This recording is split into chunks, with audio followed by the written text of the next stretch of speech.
جی السلام علیکم ورحمۃ اللہ وبرکاتہ۔ دوستو کیا حال ہے؟ امید کرتا ہوں آپ سب خیریت سے ہوں گے۔ اس وقت ہمارا ملک پاکستان، یہ خداداد پاکستان کہ جس کو اللہ تعالیٰ نے جو ہے وہ ہمیں عطا کیا تھا کہ ہم یہاں پر اسلام کے جو ہے اصولی نظام جو ہیں وہ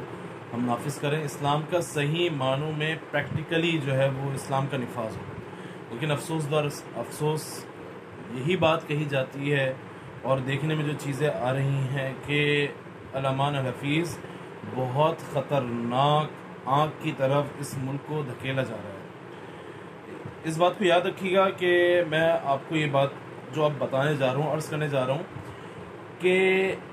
جو معاملات توہین صحابہ کے حوالے سے ہوئے، جو ختم نبوت کے حوالے سے جو معاملات میرے دوستوں ہوئے،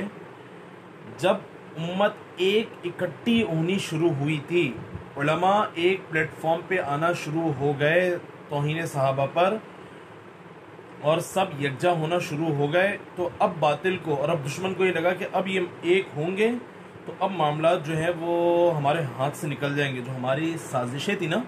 وہ ہمارے ہاتھ سے ہی معاملات نکل جائیں گے۔ تو بہتر یہ ہے کہ اس ملک کو جگہ جگہ الگ الگ معاملات میں الجھا دو، ایسے معاملات اس ملک کے اندر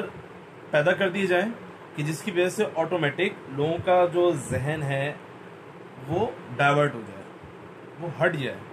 کیونکہ جب علماء ایک ہونا شروع ہو گئے تو ان کے پیچھے ان کے فالوورز، ان کے چاہنے والے، ان کی پیروی کرنے والے بھی یکجا ہونا شروع ہو گئے۔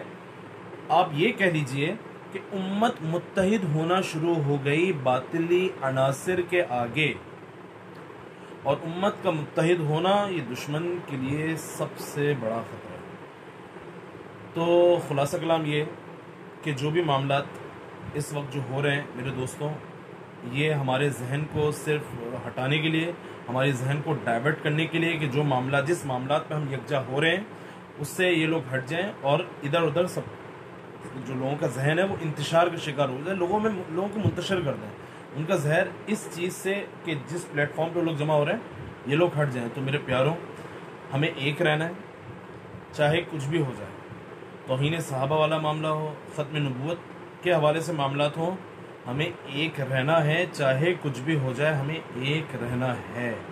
ہمیں ایک آہنی دیوار بن کے کھڑا ہونا ہے، ان کے آگے وگڑنا۔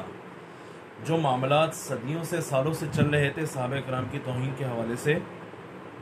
وہ آگے بھی چلتے رہیں گے اگر ہم ایک نہ ہوئے، اگر ہم ایک نہ ہوئے تو ہمیں اس کا کوئی لائحہ عمل طے کرنا ہوگا، اس کے حوالے سے کوئی قانون کو پاس کروانا ہوگا۔ یہ پاس اسی وقت ہوگا جب آپ اور ہم ایک طاقت بنیں گے، یک آواز بنیں گے، ایک آواز بن کے اٹھیں گے تو معاملات بھی آسان ہو جائیں گے اور معاملات اچھے ہو جائیں گے۔ تب جا کے کوئی قانون شاید حرکت میں آئے، تب جا کے کوئی قانون بن جائے۔